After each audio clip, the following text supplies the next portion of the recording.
其实我跟任何人对线都是不虚的，因为我觉得只有我自己会把我自己搞崩，没有人可以把我打崩。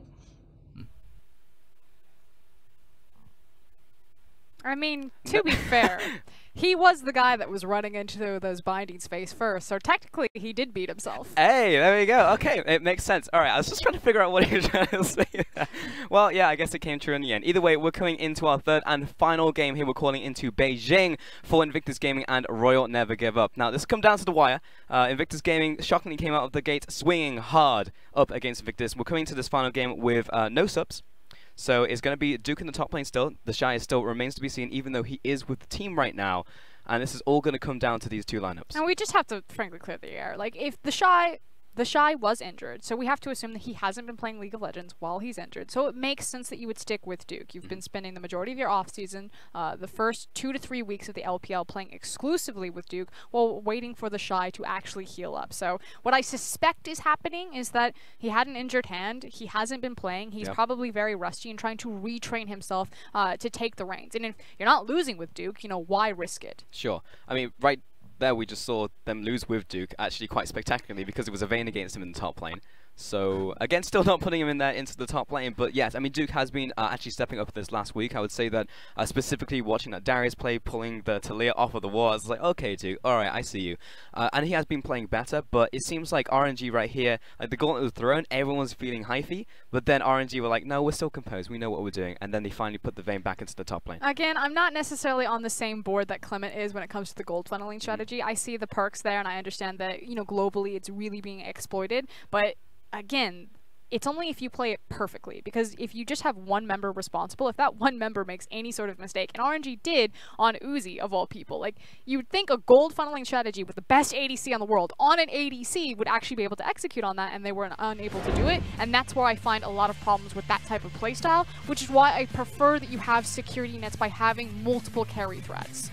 Yeah, I feel the same, right? I mean, we obviously saw the downfall of the gold funnel composition, even with the best AD carry in the world in game one. It's just like, well, if you have a composition ready to, take it down with the Camille and the Galio, then it doesn't really matter who you are. You can have the greatest mechanics ever in the history of League of Legends, but you're still dead because it's about the combos right now. Mechanics count, but if you have the composition in place, they will kill you. Look at some cable management back there. That kind of looks like a tripping hazard. And this this cage clips. match already has a lot of lips and dips and tips that I'm terrified that a player is going to fall over. Yeah, just gotta make it a little bit harder for them. You know, these are two of the titans of the LPL, the strongest in the league. So why not just make it interesting? Why not just put some tripwires in there? The first team to actually take their seats safely automatically wins the series, boys.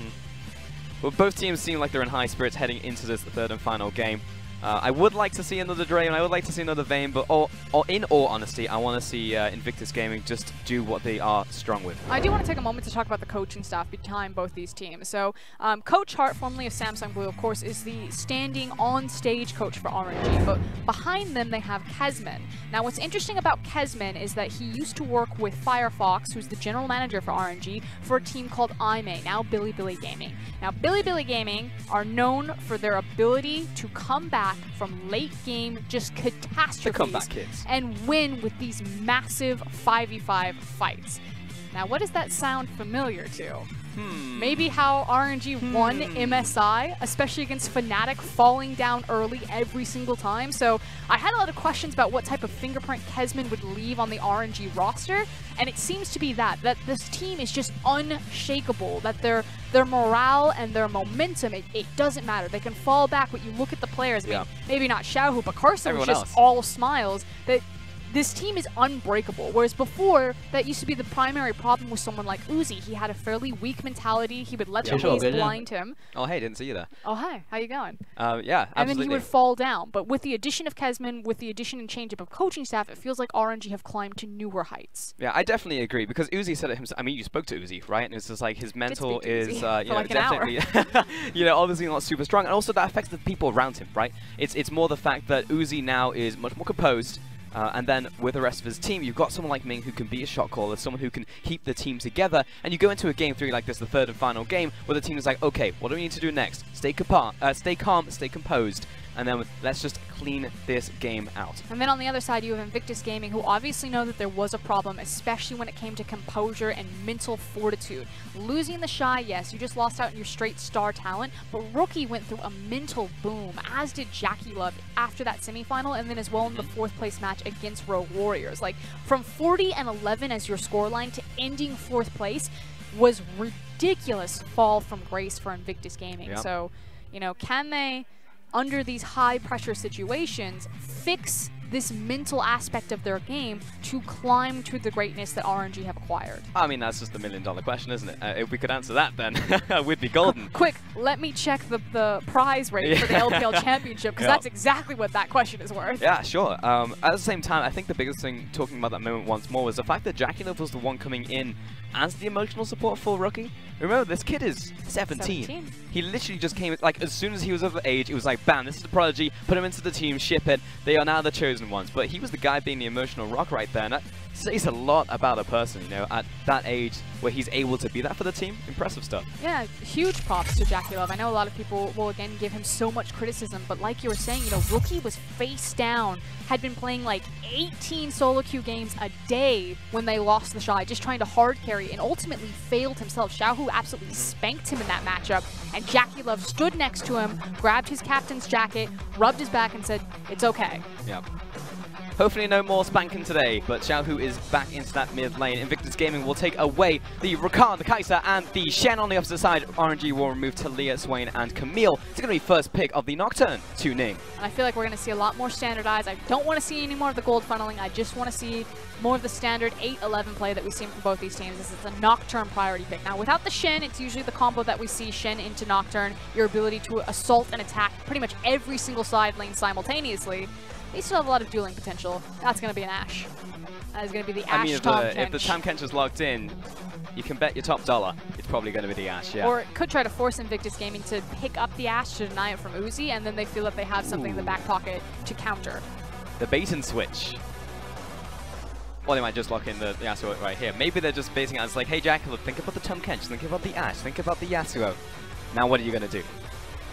Also have to deny it. We know that Jackie Love has played the Yasuo on the bot lane. Yep. RNG have made it their strategy this game to deny a lot of bruisers down there, the Swain being banned after it was priority picked by IG in game number 1. So with switching to the Trundle, that Yasuo is available. What is this mind game coming out from RNG? They lock in the Trundle that right there, as you said. Braum is insta-locked from Invictus Gaming. Oh, I hope it's not mid lane. Ooh, no, it's Aatrox, but it could be mid lane. We've seen that, of course, out from Doinby. I mean the Braum. Oh, yeah, sure. That makes sense. I mean, it makes sense because then you get the experience funnel onto Nocturne and try to hit level 6 faster. Yeah, get the tempo. Uh-oh. Ooh, Zoe coming in for Xiaohu right there. That's going to be fun to watch. Also then makes Ashe a higher priority, but it also now we understand why the Tahm Kench is there. It's not necessarily the Tahm Kench Ashe combo, it's grabbing TK so you can deny him from being picked up when you reveal the Zoe. Because if you reveal the Zoe first, he's instantly going to be snatched because of how defensive he is against pick-based champions. They get hit by Sleepy Bubba, you just gobble them up. Yep, but now no longer. You're just going to go to sleep and stay asleep forever. Invictus Game will take away the Mundo. RNG will remove the Galio from Rookie again, starting game 1 and no longer. Bans in game 2 and game 3. RNG looking towards their final ban as well. Will it be a Jackie Love ban? Or are they just going to say, come at us with the Yasuo? We're just going to ban the LeBlanc instead from Rookie. Frankly, when you have Uzi, I don't even think you need to waste bans on Jackie Love. Fair.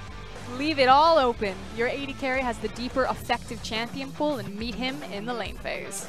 You're not wrong. Jack's going to be the ban away here, and you know, a pick that I haven't seen in a while in this series is Aurelia. I mean, Aurelia has been open, but just not really picked by the teams. I feel like the counters to Aurelia have been figured out in terms of things like the Darius. I know that there's been some other experimentations like Poppy perhaps in the mid lane to try to deal with it, so I think it's not as blind pickable as in scrims things have been evolving. Shot of the Monolith. Malphite coming through, and seen that 2 times so far in the split, but again, massive sample size of 2, I believe, so far. 100% win rate. So let's see if we can keep it going, shall we? Because the Vayne is also now 2 for 2. Ship it, boys. It's absolutely viable, and what it gives their composition is a good way to say we're going right this second. And so if Jackie Love locks Varus, you better be fast fingers on that flash. Surely not. Yeah, RNG though, there's a chance for them to go for the Yasuo, or it's baiting Invictus Game and saying pick Yasuo, or we're going to pick it with the Malphite, shove it into the bottom lane here. because that is just instant access to the last breath. I have a feeling, though, because there's Tahm Kench, that it would have to go up into the top lane. Which, the Malphite? Yeah. Yeah, exactly. Oh, okay. I didn't follow. Sorry, right. I was looking at the Lucian. I was like, what? We picked Lucian Hello? yet. Yeah, Invictus Gaming. There's the Syndra. Hello, hello. Will also be a Lucian into the bottom lane there for Jackie Love. So the first thing that I want people to hone in on for Invictus Gaming's composition is Syndra and Nocturne. As soon as that power combo is level 6, they're going to walk in anywhere and just absolutely obliterate you. It has to be one of the strongest level 6 power spikes imaginable in terms of its assassination. That said, you are against a Trundle Zoe who have so much more access to killing you pre-level 6, levels 1 through 5, if Karsa really wants to shift that type of matchup and give mid lane early attention. And it was the Ashe in the end for the Tahm Kench, so it came full circle. We're still going to get that matchup for RNG, and it will be the Malphite into top lane with Zoe into the mid. On the opposite side, as you said, the assassination potential from Rookie and Ning is going to be big in this one. I just think back to, you know, the old Lysandra Graves when it's like you're hitting with the mixed damage. It's very similar in the mid lane right here as well. So yeah, it doesn't matter who you are, what you're itemizing, you're still going to be pretty dead at 6. I feel like this entire series will come down to the 2v2 mid jungle and not necessarily the ADCs, but I will say that RNG have a very strong advantage having the Ashe down there. They basically pick the Ashe Tahm Kench because they feel that they can get the push priority even on a champion combo like Lucian Braum who have so much kill threat. So it's push priority versus kill priority and what's going to win out there. And that pivot point will make access into the mid lane that much easier for the junglers. If you have control bottom, you can place Deep Vision down into the jungle, track him, and then make sure that you get the priority gank on mid lane to open the entire map. Alright, so that's what they do, but Frosk, I want to hear, like, which one's your favorite? Which, if you had to pick Zoe a comp... Trundle. Zoe Trundle? Yeah. That's where it's at? It's really ridiculous because you walk into the lane and you just trundle behind them. If the sleepy bubble ever hits, Zoe's damage is still ridiculous. Whereas I feel like Nocturne and Syndra, yes, it's terrifying at level 6, but you do need to get there. Now, it's easy to get there, especially when you have a Braum Lucian. You should have so much control to just protect Ning, and then you throw on the Aatrox on top of it. But if any of those systems fail, there is a very large window for RNG to just try to sucker punch Invictus Gaming. Oh, for sure. I feel like Malphite's going to be at the forefront of that. He's going to be the tip of the spear to be the sucker punch. He's kind of a knuckle duster, I guess, on that punch, because it's going to be hitting Jackie Love square in the face unless he can dodge away from that one. Here we go. Couldn't have scripted it any better. Game 3 between RNG and Invictus Gaming, the undefeated Invictus Gaming versus the Kings and our MSI champions. In a minute. Gotcha. The bait and switch. The camera guy's really having a good time with me right now. It might just be a small issue on stage, just getting into game right here. So I'm gonna just wait for a They're hot waiting second. for the Undertaker to come crouching 16 feet down through the table. That would be funny if that happened, but yeah, crowd at the edge of their seats right now. Third and final game, Invictus Gaming in the home arena of Royal Never Give Up here. So this is why I was criticizing the cable management. Clearly, we're having some issues there. We got to keep our cables out. Maybe someone stepped on something they shouldn't have. I blame Uzi. That's gotta be easy, man. With huge fan support in the stadium. Remember, these new stadiums that have been built this year, or this split even, Xi'an and Beijing, 700 and 1,000 capacities. That's a lot of people. Shanghai is 500 and that's big. The NALCS, I believe, is 350. So for some context there, we have the biggest arenas in the world. Our most recent final held in the Chengdu Magic Box, I believe, was 17,000 strong. Yep. It wasn't Uzi, it was Ning. This explains why he keeps dying over Raptors. Yeah. It was my PC. It wasn't me. My PC made the poor decision making. My favorite thing is when someone just clearly makes a terrible decision, dies, and then immediately goes lag. I'm like, yeah, brain lag. Still technically true. No updates for you guys, unfortunately. We're still just waiting to hear from QC and the refs on stage right now. And it's a little bit unfortunate because I think by the rules, the players can't talk to each other, so they're just going to have to go into some meditation right here. We can talk a little bit about Karsa on our screen right now. Yeah, it was interesting, you know, coming into his first split in the LPL, he wins not only 2 title championships, so now holds the LMS as well as the LPL, but his first international title, taking home MSI, and then he's the guy who actually walks the championship cup back into the LPL battle arena here in Shanghai. So, I mean, it's just huge accolades for Karsa, who has gone I mean, his praises have been sung for so long, but he's never really been rewarded on the international stage for the caliber of player that he is. I mean, a lot of people were saying, well, he's the only player here, but it's like, no, Xiaohu was also in Shanghai. Like, it could have been Xiaohu, because it's Xiaohu, you know? But the fact it went to Casa says a lot about RNG and really about their legacy as a team. What flavor do you reckon Uzi's bubblegum is? Because I see him just, like, chewing all the time. He's a solid juicy fruit, dude. Juicy fruit? Yep. I feel like we need to ask him at some point. Because he was chewing at the, when he won domestically back in spring. And it came flying out of his mouth as he cheered. So this starts out as a sad story, but I promise it gets better. Okay. I was once at a funeral. All right. That's sad. But my cousin sitting next to me was like rummaging around in her purse, and she pulls out some gum. And she asks me if I would like some juicy fruit. To which then I say, hello, we're at a funeral. What? And her response is, there is never a bad time for juicy fruit. I pissed myself laughing. Everyone thought it was inappropriate, but I ate the gum and it was delicious, and there is never a bad time for juicy fruit. Hey, there you go. So Uzi, if it works for you, just keep on doing. And the funny thing is, like, it's funny to talk about, but also Duke, he was Duke Nukem, right? He was the guy. Yeah, he's got his own bubblegum, you know? Like, he was back in 2017 when I first came onto the LPL broadcast, and I was just watching this guy chew bubblegum and take some names, and then he ran all up bubblegum, and then he started feeding. But during that time, he was an absolute badass. I remember the Gangplank games, he was destroying every top lane in front of him, and he was not breaking a single sweat. So for now, it just says a lot, because everyone remembers Duke's from the glory days, you know? Back when he was in Korea. But in recent days, it really is a fall from grace. Yeah, I've been fairly unimpressed with Duke. When he first came over into the LPL, one of his signatures was that it seemed like there wasn't a communication issue, that he was still having great teleport control with the team, and the synergy was very high. But recently, it feels like his synergy has fallen off. His lane mechanics have never been that impressive in his LPL career. And so it just kind of, you're sacrificing a little bit too much, and you never really got to see the SKT Duke that everyone wanted to see, which is why it was such a breath of fresh air for someone like the Shy to come in, especially when the LPL top lane talent pool was so weak for so long. Now, I know that the LCK just ended, so welcome to any viewers who have just come over to catch the ends of RNG and Invictus gaming. Now, we are in just a quick pause at the start of the game. Nothing's happened yet, so you haven't missed anything. It's just a small peripheral issue on stage for Ning.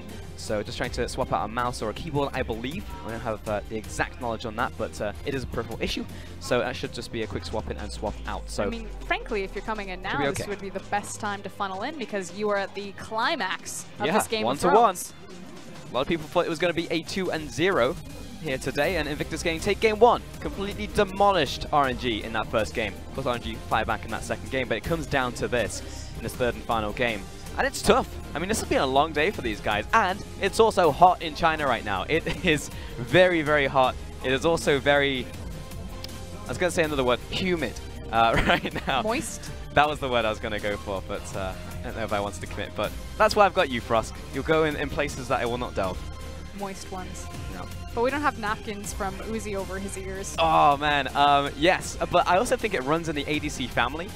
Because who was it? It was Abel, and he brought his hair up with his headset, brought it back down because he was laughing about it, and then his coach comes over and does it there for him again.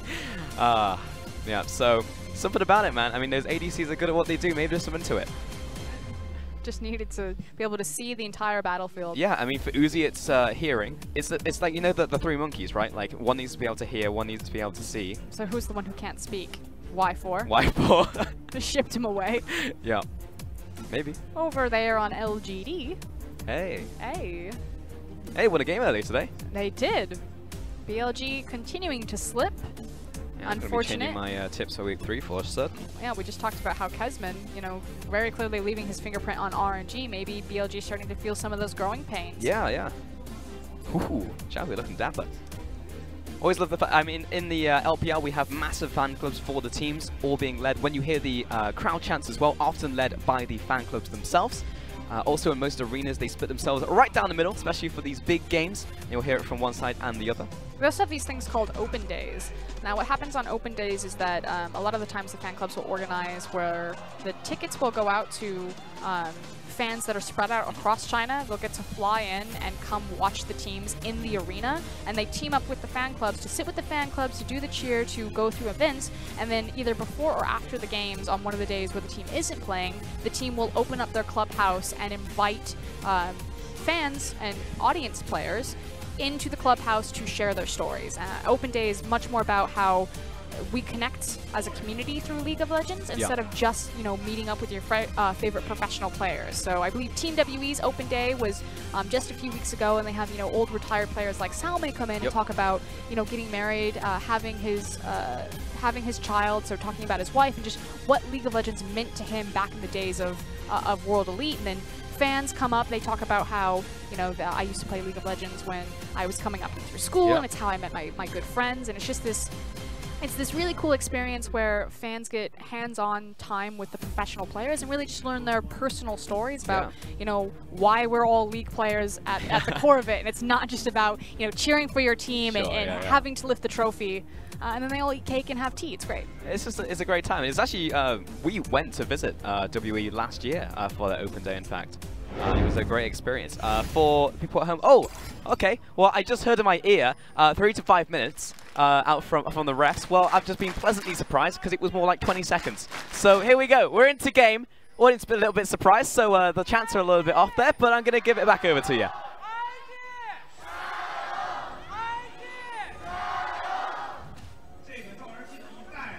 Huh? Oh, okay. RNG went first. Yes, they did. There's an order to these things. Here we go. We're into game with our third and final game now between Invictus Gaming and RNG in RNG's home arena, in the Palace, in the Throne Room. And Invictus Gaming drafting something a little bit more conventional this time around, and RNG doing the same. So really will just be down to who is better on the day. Yeah, and it's this. It comes down to the wire between these two teams in spring. It was 1-1 in the regular split, and then a single game. It went to all 5 in our semifinals in the LPL playoffs. So it is just micro differences between their skill, and of course it would come down to game 3 as a trap may be set here. Or maybe just a volley.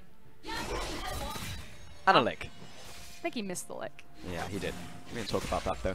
But if you have just joined us, this is Invictus Gaming looking very good. I mean, the fan vote hasn't changed, but they haven't looked very good throughout this series because it was expected by many people to be that 2-0. But here we stand at the third and final game, and Jack could have started to regain control over this lane. And again, it's about the idea of push priority versus kill priority over the lane phase. Braum and Lucian still one of the most devastating combos, although closer to the level 2, level 3, because naturally you want to make use of the double tap passive from Lucian coming through, as well as the Braum passive, the Winter's Bite, as well. Versus Ashe, who just wants to get a bunch of points into that volley and continuously shove the lane forward and chip away at you, so you can't all in because you don't have the health. Hello, Ning. How are you going? It's going to be the initial hawk shot coming through, and just spotting Ning on his early clear. So one of the nice things that Ashe brings you in terms of utility in the first clear there. So going to have complete control and knowledge. So Karsa can do with that what he will. And I do want to really focus in on the fact that it's Karsa getting that information. We saw at MSI, Karsa was so confident walking into Peanut's jungle, but hold on, walking top lane now. Duke's got the blood well. He gets knocked away. Good pillar coming in from Karsa. Early flash, and they'll be very happy with this one. Exactly, and it means that it can be just a repeat gank for Karsa. But again, at MSI, Karsa was so good about walking into Peanut's jungle, acquiring information, and then basically allowing his laners to free farm and find the advantages that eventually overwhelmed King's Own. So the fact that it's Ashe, the fact that he can track the Nocturne is so devastating for a player like Karsa. Ning getting full combo and actually knocks Nocturne towards him, but Xiaohu, nice little dodge out there, but here comes Rookie in from the mid lane.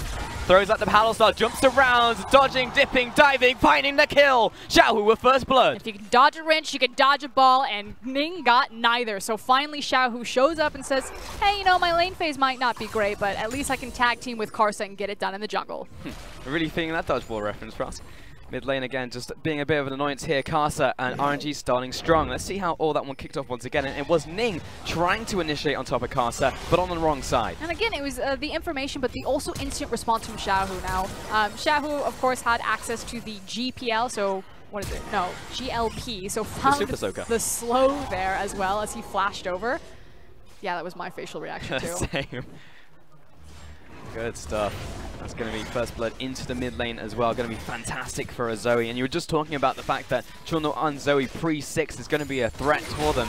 You know, obviously Ning and Rookie going to be strong when they hit 6, but hey, that's the strength when you actually have kill threat this early on. And then it's that important that Nocturne has been knocked down a peg, that he's on the back foot. It's a champion that really needs to scale up into level 6, and while Nocturne has been so successful globally, I personally haven't really seen it work out in the LPL. You know, we saw Swift playing it early on today, and yes, we do have good Nocturne players and strong junglers, but for whatever reason, just feel like things go so sideways when we have a Nocturne in the game, and he's not protective.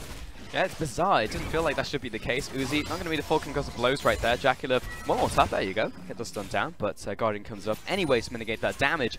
And you're right, it feels like Nocturne doesn't have the full success that we've seen in other regions, because with like high tempo jungler, hits level 6, funnel him early, get those ganks down, but it seems like he always gets killed or shut down before he gets to that point. Before we get to that point though, I do just want to take a second. Uzi's and Ming's lane phase. The fact that they gave the free Braum passive and then timed it with the Guardian come up to absorb a lot of it, like, what?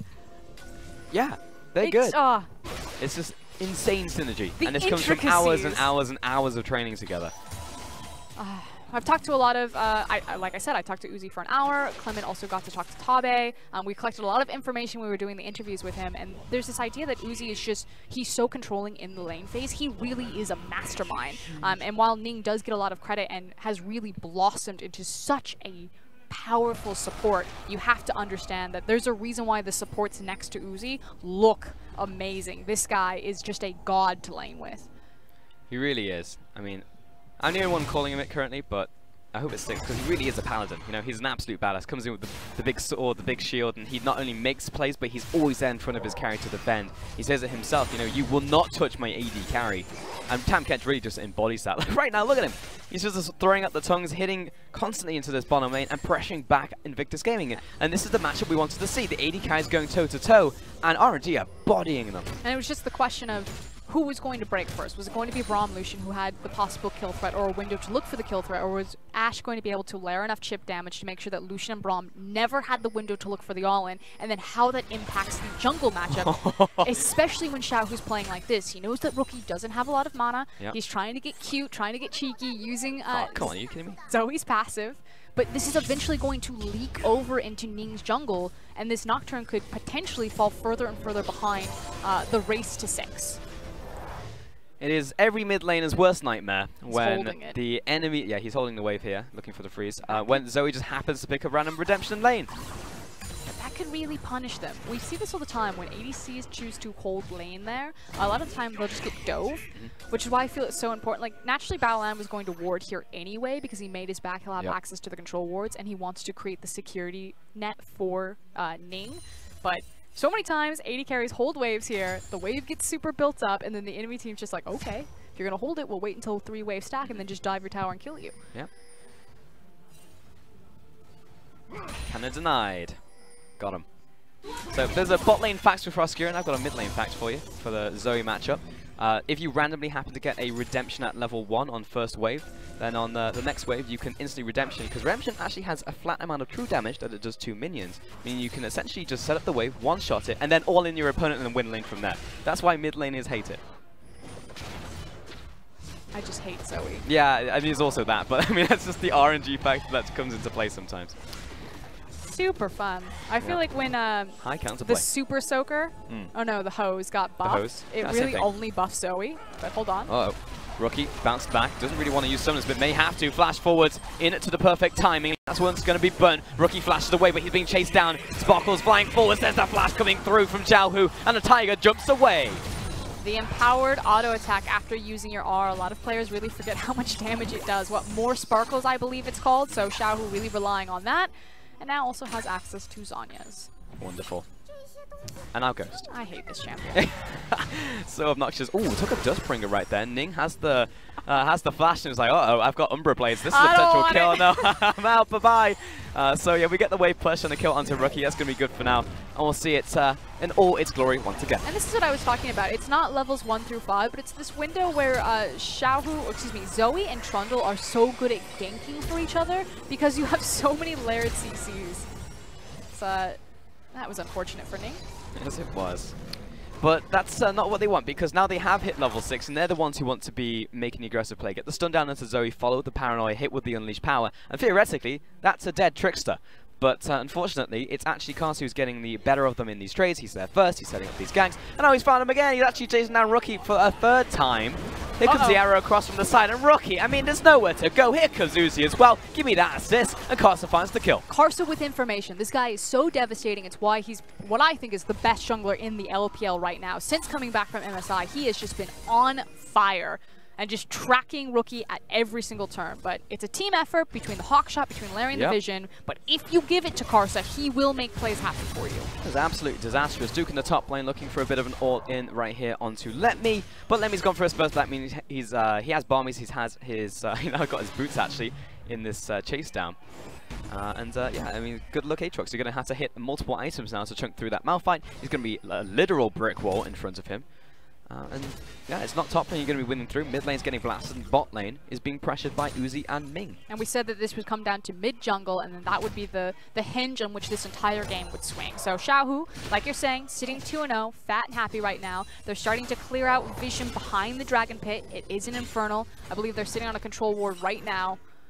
We'll only have to clear that one try, and it's kind of this question of where is the breaking point going to be for RNG? Because all they need to do now is move Xiaohu around and then just take whatever they want when they're ready to do so. So I'm looking at Blade of the Rune King for Uzi. I have a feeling as soon as that's completed, it's going to be the green light to say, okay, break the lane phase, unlock this arrow, you know, we're going to start throwing out all of our spells, our Zoe and our Ashe, and see what we get and snowball the game. Make it happen. And really be the aggressors in this series, you know, because before it was RNG in Game 1, they were definitely winding up the punch, and before they could actually throw it, Invictus game just shot them in the head, and Game 1 was over. This time they're actually being proactive. They have a trapper in the mid lane, Zoe to lock people down, and as you said, hit those item spikes, make a play happen. Rookie with the sidestep.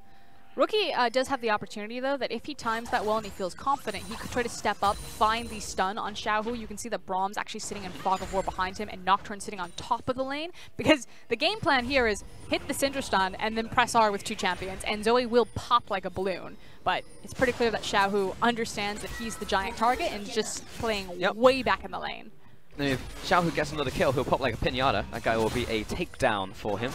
Into the top lane at point blank, unstoppable force. Duke instantly goes down into his passive, and Karsu is here to follow Duke. I mean, there's no point flashing at this point. Another kill to Royal. And it's just too easy, but misplayed cross-map communication there from Invictus Gaming, not keeping track of where Karsu could possibly be. You always have to suspect that type of gank path into the top lane, especially with a Malphite who is that type of hard CC. So I feel like the bigger issue is that Invictus Gaming just don't know where Karsu is. Yeah, no, it is that. It literally is that. They just have zero tracking of this troll in the jungle. Here we go into the bottom lane. Xiaohu was hunting for a potential kill right there, but Jaculov and Battleland are ahead of this one, playing defensive, but it's across the board they are bleeding out. Yeah, and again, it started with the mid lane. The fact that Xiaohu no longer really needs the assistance from Karsu, that he feels very powerful and very sure in the 1v1. Now it's starting to bleed over into the other lanes. It started with the top lane. Maybe next one is the bottom lane. I said it would be on the Bork power spike. That's now been completed, so immediately Luden's Echo on Zoe, Bork on Ashe, and you see that Karsu is already confident to start the Infernal. RNG just need to place their ducks in a row, and then they're going to start forcing plays. It was Karsu flirty with the idea of soloing this Infernal Dragon, and now he has been spotted on the Spixel Brush ward right here. And also, while he can take it, it's a little bit risky just with the wave advances currently in the mid lane going to Rookie for recall timing from Xiaohu, and also at the same time, Nocturne waiting in the wings and currently in Fog of War. Top lane, yeah, this is the problem now, where Malphite just straight up wins this matchup. Unstoppable Force right there may have actually turned into a kill, another 30 seconds on that, but it's a sad time when Malphite gets ahead, because that kill means like an early Sunfire kit, means that you cannot die, and also means extra damage in these trades. People always forget about that in melee matchups, and it gives you kill pressure. So Malphite, the fact that he can do this in a 1v1 is frightening for Invictus. And it's not just the Malphite. Again, it's still the Zoe. Look at how low health Rookie's tower is. We see this all the time with Zoe's in the mid lane. She's one of the best blind pickable champions, not only because of her kill threat and her CC that works very well in tandem with these kill-oriented junglers, but just her ability to 1v1 pressure mid towers down. When she's in the mid lane, the chance of mid lane being the first tower that falls exponentially increases, and that's ridiculous this early in the game. The trap is being set. There it is. There's the sun flying through, but Carson here's to react. Instant perfect time. But now we'll take the trundle too. Goodbye, Xiaohu. You're down. A 2-for-1 special. 2 kills to Invictus. And Invictus Gaming finally find the play that they've been hovering around for the last 5 minutes there. Xiaohu wasn't playing cautiously enough. They pulled the trigger and find it. Now what RNG needed to do is he just needed to wait for Uzi. Ming and Uzi make the late rotation. Of course they want to be here to just grab the wave and deny IG from just 3-man pushing mid. But ultimately, you've got your Bork, you have your arrow, your Zoe's massive. Just team up and start throwing spells. Start throwing hand, throwing spells. I mean, that's really all that needs to happen right there. But the play finally happened from Invictus. It was like, okay, wait for the portal jump, line it up. As soon as she jumps in, I mean, she's got to come back. Let's go. And it was about how confident Rookie was going to feel there. Before, he was kind of zoning out, maybe getting a feel for which side or which angles Xiaohu was going to play with. Felt that he had a good read on it. Like you said, sidestepped. You know exactly where she's going to port back, so it just lines up the stun perfectly, and you popped her like a balloon with Nocturne. Nice stuff. And now they can repeat that play if they want to, but it feels like now RNG have really just, as soon as they knock down the tower and maybe even take this Inferno and transition it, we'll just be out of laning phase. So it'll be so much harder to make this happen now. Yeah, they understand that it was just a small error where they weren't in position, they weren't grouped up, they knew that they were stronger right now, so like you're saying, the confidence to just, okay, the Infernal Dragon, this is ours, you cannot fight us. Especially not with all of your cooldowns missing from Syndra and Nocturnal. Yeah. I think Invictus Gaming honestly just recognized that, so they all went for a back at the same time. They didn't stagger, they were just like, let's go back to base, spend that gold that we did manage to get, hit the Luden's power spike, hit the Skirmishers and the Warriors power spike, and look towards the bottom lane as well. So good stuff. And now we're back in lane so we can defend our towers, because the main thing is that none of the outer turrets have been breached currently from Invictus. But RNG, if they maintain control over this game, and hey, if they actually just stay in laning phase for a bit longer, maybe Zoe's under attack, but next round's going to be Infernal. And they have complete control also being on red side over this Dragon Pit. What they want to do is force bottom. It's because they have complete control over the river. They saw that Nocturne was heading top with the Hawk Shot, and now you can see both Xiaohu as well as Karsa beelining bottom. Arrow still available, Instant and arrow connects. onto Battleland. Here comes the little tiger from the mid lane. No bubble today will connect onto anybody, but again, as you said, opening up onto this bottom lane tower down to half. Rookie rotating, Ning doing the same, but it is slow to RNG, and they fire the first punch. Oh, hold on, Xiaohu might be in trouble. Okay, he's gonna go all the way back around because there is a ward in that brush. Rookie very clearly was looking to see if he could find the stun, and then it would have been an insta-paranoia from Ning there. But slight misexecution from RNG, you know, the timing wasn't quite right there. And now IG had the ability to look for a counterplay. Jackie Love dashing through the tower right here. Ming, he's got him in tow, but here comes the paranoia. Cutting vision right now. Waiting for a second. Instantly jumping onto Uzi. Flashes away from this one. Ning in deep. Ming turning it around. Puts a slow down and is ready for the devour if he wants it. He's got a flash as well. Here comes Xiaohu from the mid lane. Let me with the ultimate in tandem. Carsa gets the kill onto the enemy jungler, but here comes the turnaround once more. 4-man knockup coming in from Let Me. Duke turns his one around onto Ning. Battleline looking to back away. And meanwhile, Malphite still in the back lines. And Xiaohu takes down the Braum in the bush. RNG running away from the rampant Aatrox. He has no gap closer any longer.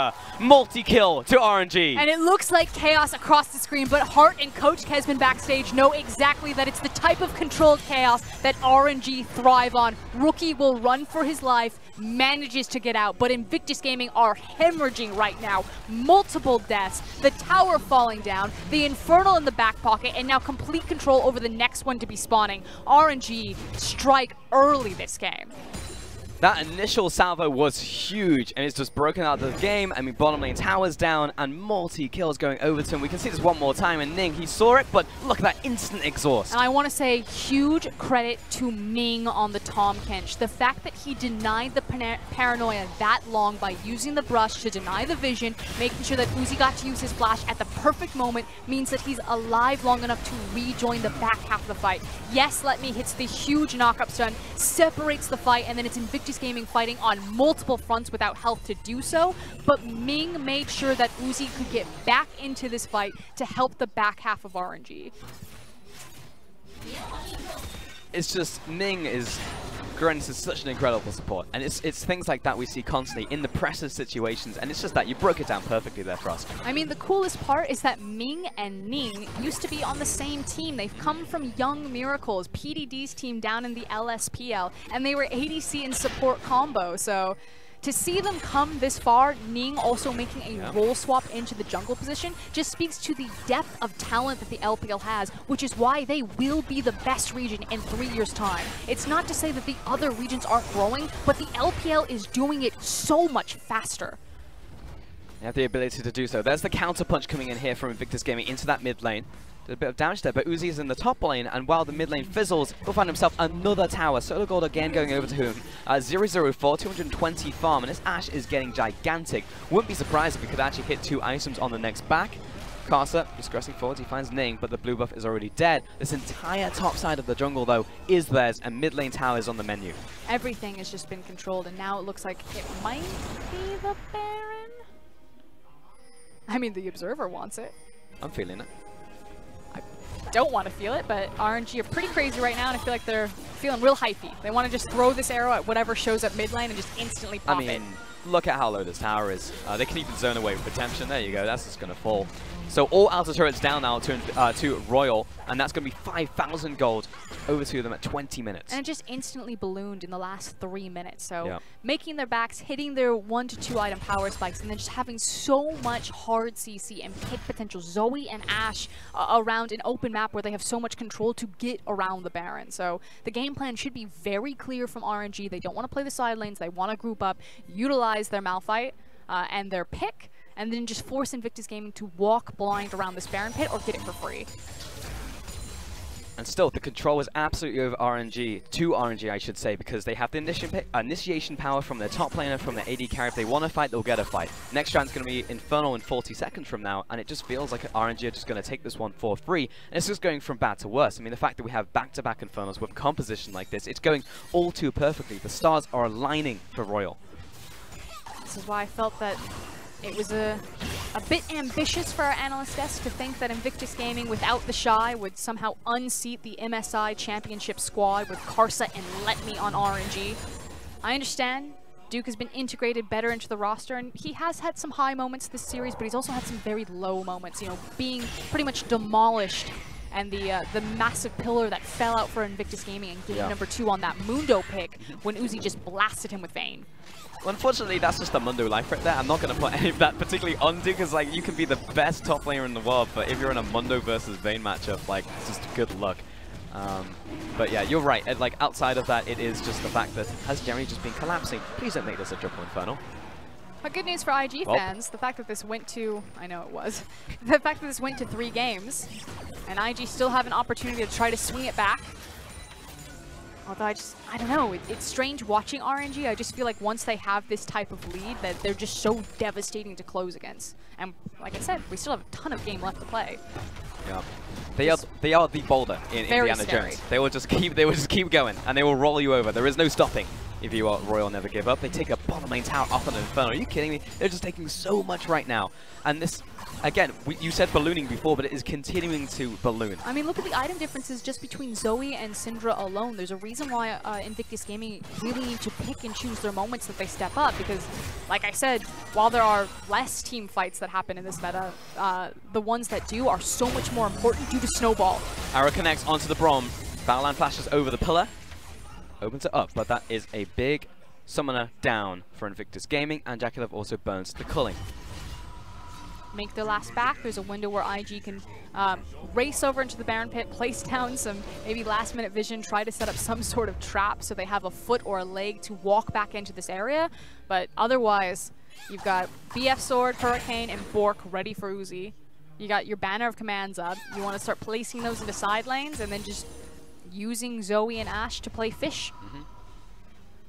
Yep, and Tankin still has his perfect timing as well, so he has so many ways to protect Uzi in this one. Second look at the gold totals once again. Uzi firmly ahead in that bottom lane. 1,500 gold over to him. Mid lane again, 1,000 in that lane. Jungle massively ahead. Top lane as well is a big difference. 2-0 and 2 Malphite. Like, it's just across the board, RNG are strong with double Infernal. 16% extra AP and AD. Another Infernal on the way. If they want to play slow, they can. They can play around the Elder.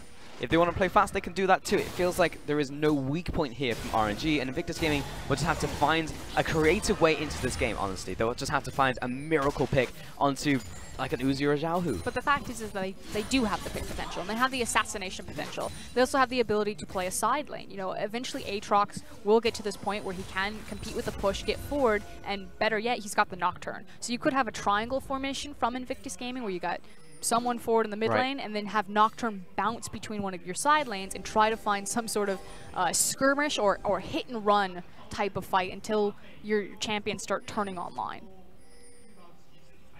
And this is the thing, though, RNG might just decide to gun it towards an objective like the Baron or the Inferno coming up. It's like, well, come at us, 5v5 us, let's go.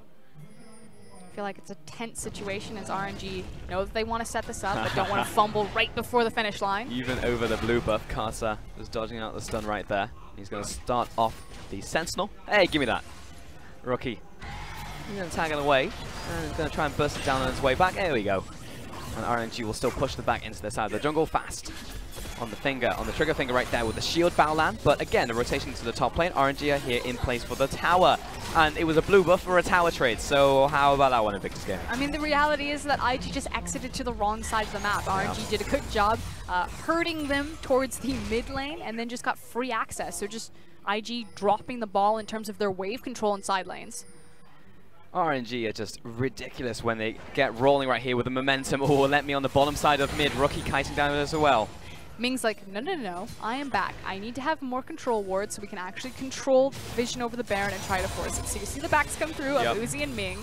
They all buy control wards. He went from 1 to 3. Uzi himself even picked up a control ward. And now they'll start walking back, which is why IG are like, okay, if RNG aren't in position, we're just going to burn this. No, they're in position. Okay, let's figure something else out. Yeah. What's an issue is that Rookie is just so fragile into a side lane that there's no way. They can only play a 1-4. They can't play a 1-3-1, whereas RNG's composition can play a 1-3-1 and then also have the mobility to match Nocturne because they have Tahm Kench. So because of having Hawkshot, RNG's superior deep vision and their warding that they've acquired, IG, it just feels like they're trying to wiggle around, try to find the win condition on their composition, and they just can't quite get the proper setup or alignment there. I mean, it's tough because, I mean, Jackie loves the Draven player, but it's actually RNG right here who are doing it all. It's just so difficult to do anything against them. And it's also the Malphite dream, is what I was trying to say, because he's picked himself up a Triforce, which means he even does damage on the Malphite right here as well. So he's feeling good right now. That is the Malphite build. If you are a Malphite player, yes. Do not be the tank. Throw those ideas away. You are all about the Trinity Force. It basically, it just feels back to, remember when top lane Alistar was a thing because you could headbutt and auto attack after the headbutt? And it just meant that you could build the Triforce first and just be an absolute monster in the top lane. Now you can just do it as Malphite because it turns out they can't hit you when they're knocked up in the air, but you can hit them. So absolutely love this build that's coming through. RNG grouping up into the mid lane, and again, they have 2 ways to initiate. Arrow always by himself. The Trapper hasn't found the bubble right here, and Uzi choosing not to use the arrow because Let Me was a little ways off. But they forced them again out of the lane, and now they have access or the inside track towards mid tower. This is getting real dicey. It is. Let Me's on the bottom side as well. He's in a fierce battle with this Raptor, however. With the popcorn chicken back and forth. I thought he was going to flash ult. And the winner was Uzi. Oh, Ning walks face first into a Malphite, but it's okay. No one else is there just now. Here comes the arrow. It's blocked out by Lan. Blocked out by Baolan. Again, another stun comes down. He's blocking all the CC, but he cannot be the unbreakable wall forever. RNG now gunning it down the middle lane, shipping away against his turret. The bubble comes through. Oh no! He's drowsy, has to jump away. Both summoners burnt from that one, and the tower is dead. But the damage has been done. Like you're saying, the tower falls, and they continue to press forward. Banner up, and Syndra forced to go back to base. Huge ultimate coming out for the Malphite. 1, 2, Duke is dead as well. Baolan running down to the bottom and just running for dear life. RNG blast open the front door. They might not stop. Looks like they will eventually turn towards the Baron, but that was only 2 members up for Invictus Gaming. Excuse me, I'm sorry, Baolan. 3 members up for Invictus Gaming, and RNG immediately rushed towards the Baron. I feel like there was like the slow motion, like, do we just end the game now? Like, imagine how hypey you are in that moment. You just smashed 3 people with the Malphite ult. I mean, yes, you could go for it, but then this is the new and improved RNG, the restraint, saying we can actually just go for the Baron. We could draw them towards us, and in tight spaces, that's where Xiaohu starts to shine. You, Ning. Ning, 1 shot, 1 opportunity. Parallel comes through. He got him in! He finds the steal! Ning keeps Invictus getting in this game. And it's only a single inhib tower, so they will do so much damage against RNG's momentum. That said, they immediately back. The pings go down for the Infernal. There's still the possibility of a triple Infernal, as well as the Elder on on the horizon. But like you're saying, Ning keep IG alive in this series. Oh my god. I mean, maybe they should have actually tried to end the game because there was there's potential for the steal to happen. Comes down to the wire, ward over the wall, and Ning sees it. And the thing that's so impressive about this is that Karsa was in the pit. If Karsa is in the pit, he gets the monster objectives. He proved that on an international stage multiple times, but Ning with the hero play and performance. I remember LXG at the start of the day was just like, all Barons, all smites all belong to me. It's like, should have put me in. For that one moment, you know, I wouldn't have missed that smite, man. Oh, that's going to be triple Infernal, though, over to RNG. Still, a win condition will be the Infernal, the Elder Dragon coming up for the Infernal Dragons to boost those down the line. That will be an extra 24% currently, extra AD and AP on the scaling, and then even more so, an extra 50% after the Elder Dragon. But Invictus Gaming, they have this time where they can start to stymie, to stop, to slow down the aggression, the steamroller that is coming out from RNG. I mean, we say that, but RNG are pressing forward. They've got the Bannon up cannon. They still got the ability to spell fling and throw out all of this poke, and now they're teleporting down there. They want to force this. Well, Malphite's got the ultimate, and the tower's already dead. They're still sieging. RNG don't care about this one whatsoever. Bubble coming through.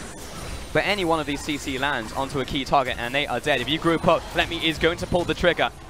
Double inhibs down now, and RNG got what they came for. They back away, and the wave was set up by Malphite, so most likely they're just going to rotate towards this one. They just need to shove it in because they have the super minions, and then like you're saying, walking back towards the top lane, everything's been set up. This is what RNG, their bread and butter, and why they were so successful. People say that 2016 was the era of RNG, the rise of Royal Never Give Up, and it started with their wave control. They are so good at collapsing and funneling, smothering bases with all three lanes pressing at the same time. And you just really saw an action there. Let me steal the ultimate, no flash. But still multiple engage opportunities. The front line has to be perfect. The formation has to be strong here from Invictus Gaming, while also keeping their objectives alive. And they are dying so quickly. Here comes the culling. Jackalove by himself. Letme on the wrong side to actually initiate on this one, but the tower is dead.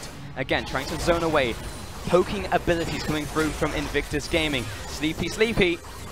Battleline will take all of this damage out from Xiaohu as he jumps forward. Nice stun comes down. This is the chance. Knockup doesn't quite land. The Christmas tree just inches away from hitting Xiaohu. But all of the inhib towers now denied from Invictus Gaming. Their Baron just about to fall off. They didn't get to use it offensively at all. And RNG with a 10k gold lead closing it. All right, we have a reprieve. We have a respite for now. One inhib remaining, but it's this Elder Dragon that's on the horizon for us. I feel like this is 300. The Spartans now in Invictus Gaming are in the base. They've got the shields put up. Hold like, the line. This is where we hold them. It's going to be tough, but there's a possibility because they have the snipe, they have the pig, even within this team fight. So if they can nuke down the two big damage threats, and if Duke gets in there as well, remember game one, he found himself a Quadra. Like, this guy is unleashed. Yes, he's 0-3, but he has a lot of damage right now, so there's the potential. I would also just like to see RNG test their luck and see if they can break the game or end it between waiting out these long monster objective timers. It feels like so many teams find themselves in this situation where, okay, Elder's going to be coming up soon. Let's just sit back and wait for the timer. Like, don't do that. You're at a point in this game right now where if you just absolutely wiped, the most you would lose is maybe 2 towers because of how deep you are, especially if you're flooding in all of the lanes. Like, you won't lose the Elder. You're not going to lose the Baron, so you might as well try. Maybe you give away some bounties or some kill gold, but it's so evenly spread that the chances of that are very thin. It's, you know, a high reward versus medium risk type of play to force here. Pushing up the top lane, minion wave coming in, no Baron. And IG, can they defend this inhibitor? That's what they're going to try, but it's already being poked away from. And at this point, it looks like it's going to be conceded. Now, the minion wave's already there. They have the promoted minion, 1 tap away, and Uzi's even got the Guardian Angel, so they can't even jump on top of him. Mid lane inhibitor has just respawned, so it's playing a bit of whack-a-mole right here, RNG. They have another inhib to follow, but really they are just killing time, waiting for a monster objective to spawn, so they don't need to fully commit. I kind of want them to fully commit. I mean, yeah, it would be hype, but they don't need to right now. They absolutely don't need to now that Elder is 2 minutes out, but they have a massive window where they could and not be punished for it at all. And they just win the game if it goes right. Oh, but it's actually Invictus Gaming who jump in right here. Duke goes down for the count once more, but everyone is split currently. Rookie finds Xiaohu and RNG on the retreat. So there's one around him. Oh, Letme! 4-man ultimate destroys the entirety of Invictus Gaming. Triple kill instantly for Uzi, and RNG rush towards the Nexus. And Let Me just absolutely smashes Invictus Gaming. Put that one in the highlight reel because he got 3 this game. The monarchy remains unyielding and unbroken. You will kneel before Royal.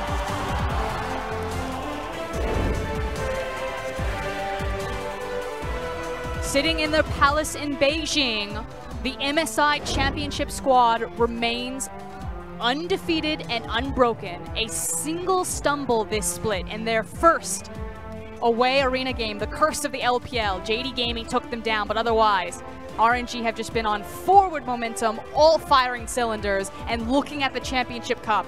Uzi doesn't just want one LPL title, he wants them all. He doesn't just want MSI, he wants Rift Rivals. And he doesn't just want that, he wants the triple back-to-back crown. The Mad King's reign will continue. And RNG, they take this bow in front of their home arena and the crowd, the roar of Beijing. Royal never give up, will never yield. They tried the gold funneling strat in game number 1, and while Uzi's numbers on the CS were impressive, his damage was not. In game number 2 and game number 3, they went back to basics, back to the tried and true style, and just frankly schooled IG in multiple positions. Xiaohu especially stepping up massively this game on the likes of the Zoe. I'll be honest, Frosk, after that first game, it felt like they were trying something maybe a little bit new, tried this gold funnel, and they were like, okay. And then they stood up off of their throne, and then they just completely destroyed the contender. They were walking up, and it wasn't even close, really, in his following 2 games. RNG, the difference between them and Invictus is monumental. And these are 2 of the strongest teams in the LPL. It just means there is so much of a difference between RNG and the rest of the league. The difference between RNG and the world is massive. This isn't just about the LPL anymore. No, it is not. Not at all. And boy, do they look strong heading into Rift Rivals in just a week from now. What a dominating performance out from Royal.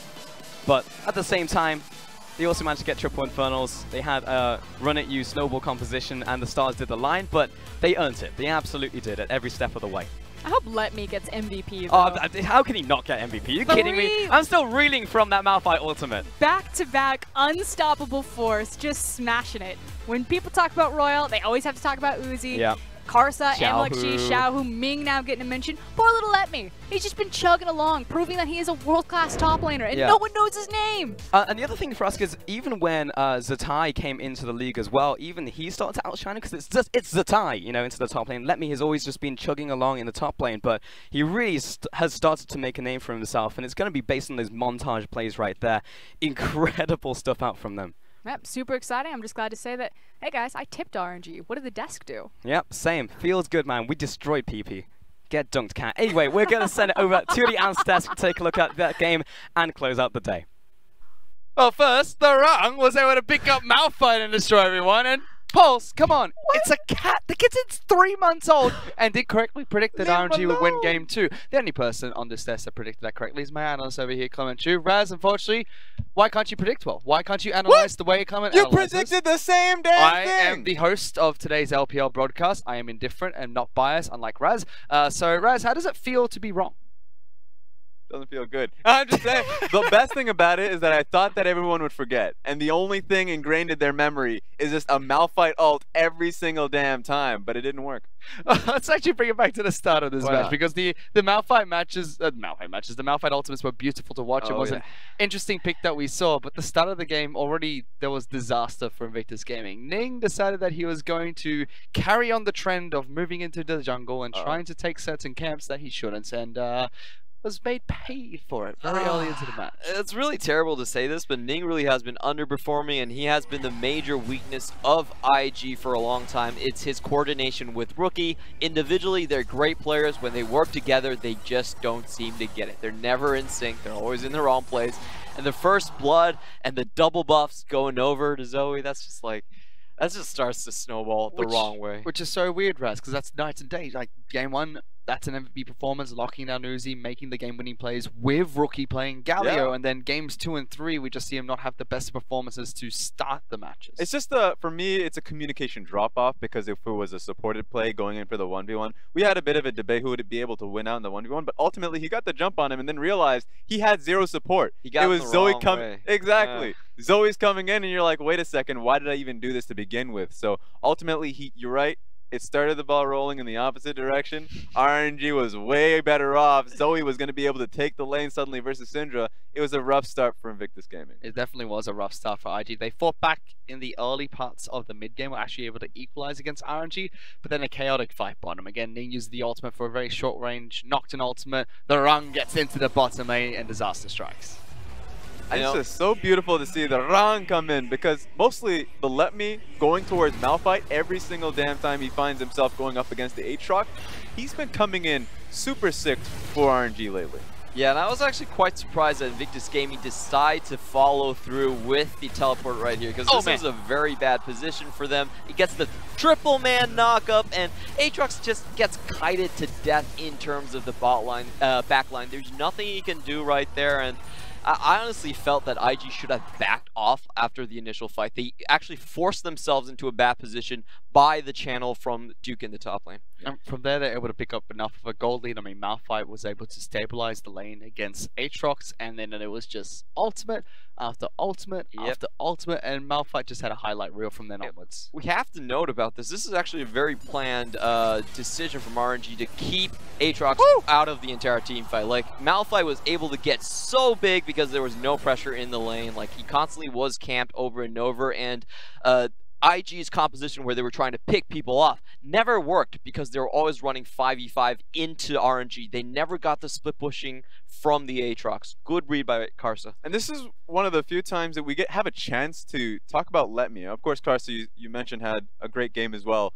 Let Me has had a phenomenal start to the split. And I felt like his responses to Aatrox as a pick has been excellent. Of course, I already mentioned the Malphite plays that he's been able to come through with, but also there's one pick with Shen where he was going up against BLG, had the Thorn Mail, was absolutely out trading him in side lanes. So we just get to have these plays come in time and again, where Let Me is showcased to be an excellent team fighter, man of the match. He deserved it here today. What a handsome man at that as well. Let Me with the MVP Is that a gang sign?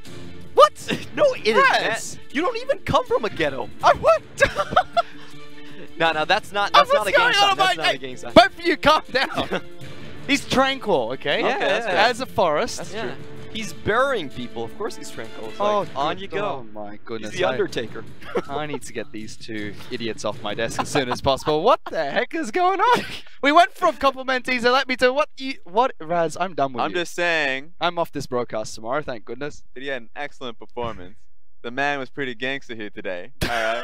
So really strong play from him, and I want to see him to be able to buff him up going forward, because RNG as a team, every single time we want to be able to push them and call them a superstar lineup, because they brought in Karsa from the LMS, they had the mid lane, Shahu's been performing excellently, but most of the time, they stop at the top lane, because no one really gives Let Me the due respect that he is starting to showcase that he's earned.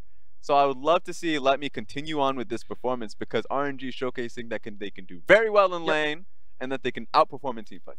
He had a fantastic performance at MSI as well. I mean, even during their mic checks, you can see a couple of very crucial highlight plays from his Shen, great Shadow Dash flashes. You were talking about it earlier, and the fact that now he has these unorthodox picks like the Malphite, showcasing his ability top lane. However, RNG as a whole just looked holistically better in Game 2 and 3. I know, Clement, you said at Game 2 they should have lost. Do you think that this was a match that definitely was in RNG's court? This one they definitely should have won. I think they had a great early game plan. Like Flash Wolves back in the LMS were the premier Ashe team, just because it gave Karsa so much advantage in terms of the jungle. If you think of that pickoff they did onto Rookie, it was from a hawk shot to start it off. It's so hard to like prevent these things from happening, and they shut down the Aatrox as well, which I think is a huge point if you think about Let Me and the LPL in general. We've always had this weakness in the top lane, but Let Me has shown that a blue-collar Chinese top laner can shut down Korean split pushers.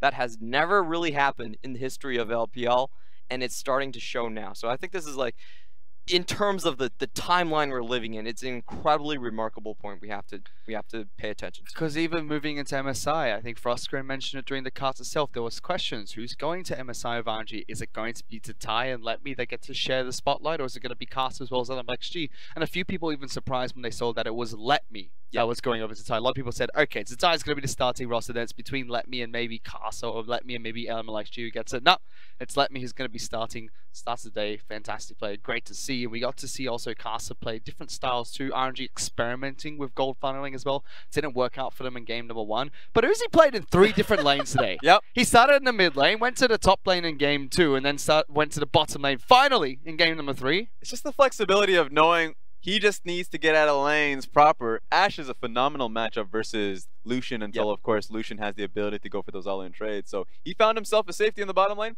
He went to the bottom lane this time. When he was going the Vayne pick, obviously the top lane was the most safe approach for him. So I just love the fact that RNG as a team seems very fluid in their approach and pick and back. I will say that even with all the adaptation, I think a lot of those adaptations actually put themselves into a lot of danger. What they're saying by sticking to the ADC, I think what they're saying is that we are the best teamfight team. We're going to play this teamfight style with the marksman, and we're not going to stray from our strengths. Yes. The early part stuff, it's actually kind of doubtful. But the late game, the past the 35 minutes, I think they're spot on where they're strong at. Invictus Gaming still looking a little bit shaky as well. We saw some nerves coming out from Jakulov, especially in that second match when he picked up the Drape and looked fantastic in game 1, but fell through there. And we talked about Ning as well as Rookie Synergy as well. They're going to be moving into Rift Rivals next week. So curious to see how they perform there, because now they're still 5-1. Because we can take a look at the standings of the LPL at the moment, and in that Eastern Conference, there is a 3-way tie at the moment. 5-1, 5-1, 5-1. Oh. RNG sits on top, JD second with IG third. This should be based on maps. Yeah, it is, but I need to see who has the better Yasuo of these 3 teams, because you have a great Yasuo in Rookie, great Yasuo in Abel, and then today we saw another great Yasuo in Yagao. So, you know, if it comes down to it, I'm not going to call it the 3 Musketeers, I'm going to call it the 3 Ronins. Oh, there we go. I like that. I'm stealing it from you. All right. I Sure. just love the fact that the Eastern Conference still found the strength at the top side, even while they lost Rogue Warriors to the West. So Rogue Warriors move on to the West, but it seems like JD has just found some newfound strength this split.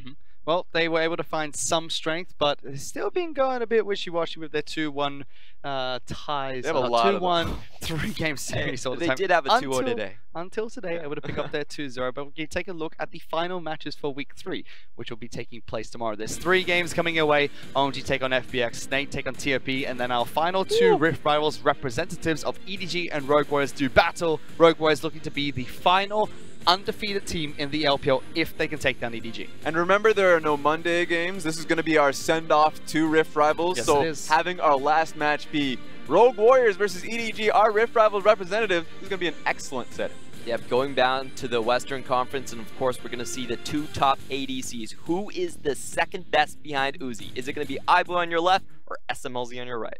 I already know who you're going on. I've seen it every time you've voted best. You voted the same way I did. That's true. That's true. SMLC's been having a great split so far. Like I can't. Did you see his Lucian? That was Excellent. amazing. Did you see both their Lucians? My God, they both had great Lucian plays so far. Yeah, That's why it but feels Mako like was 60% of the first one. Sunday true. will be an excellent showing of who's the better one. Even though iBoy's stats haven't been lining up and SMLZ's been like overshooting every time because he's the one who's willing to go towards Heimerdinger and all that and have some excellent performances there. So it's going to be a good way to see if iBoy is really up to snuff. It's going to be a fun matchup tomorrow, and they're the final 2 Rift Rivals representatives from the LPL. We watched the other 2 of RNG and IG play today. That's taking place next week, the 5th to the 8th of July in Dalian Sports Center. You can still buy tickets to Rift Rivals if you want to come and watch all the action here in China. It's at wesia.com.